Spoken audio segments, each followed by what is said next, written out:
Si vous passez par Reims, souvenez-vous de Louis XV.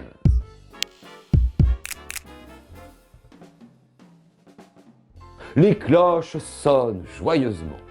Dans la cathédrale, on a tendu les plus belles tapisseries de la couronne.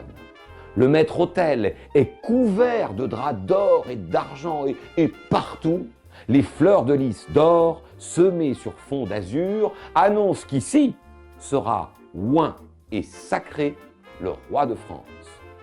Les grands du royaume sont déjà là, revêtus de leurs plus beaux atours, et ils attendent l'enfant roi.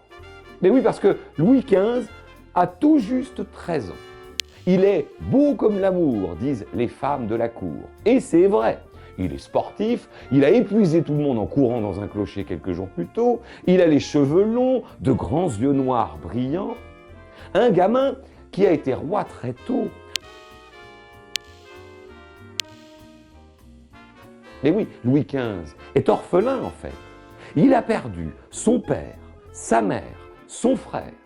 Seul son arrière-grand-père, Louis XIV, a pu veiller sur lui quelques années avant de mourir. Et c'est son cousin, Philippe d'Orléans, qui a pris la régence et gouverné la France pendant l'enfance du roi Louis XV. Il est là, lui aussi, le régent.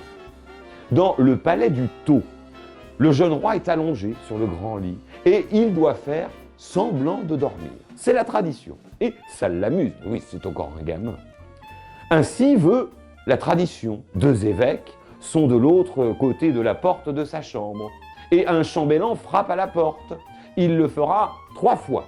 Alors la 3e fois, comme depuis des siècles, un évêque demandera « Nous voulons Louis XV que Dieu nous a donné pour roi ». Et là, cette fois, la porte s'ouvrira enfin.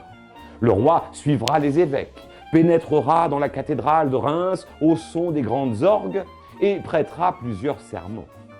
On lui appliquera l'onction sacrée, tirée de la Sainte Ampoule, une petite fiole qui aurait été apportée par une colombe lors du baptême de Clovis. Louis XV recevra la couronne, le sceptre, la main de justice, les éperons d'or et, joyeuse, l'épée de Charlemagne. On criera alors par 3 fois dans la cathédrale de Reims « Viva Rex in aeternum ». Et les portes s'ouvriront alors que des colombes seront libérées de leur cage pour envahir la grande nef. Cette journée ne fait que commencer donc. Mais qu'importe au jeune roi. Il est si jeune.